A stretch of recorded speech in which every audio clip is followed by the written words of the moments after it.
Hello guys and welcome back. Today I'll show you how to make a brochure for a school project. Firstly, go to Canva and open it in your web browser. Log into your account. Then in the search bar, type brochure for school project. Canva will show a range of templates you can choose from. Browse through the templates and pick one that best fits your project's theme and style. Click on it to open the design editor. Now, edit the text, images and colors to match your school project requirements, like text, replace text boxes, and write wherever you want. Once you're satisfied with your brochure, click Share, then Download. And choose your preferred file type like PDF or PNG.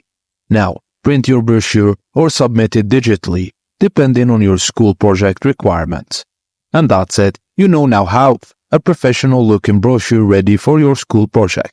Thank you for watching, and please don't forget to like and subscribe for more.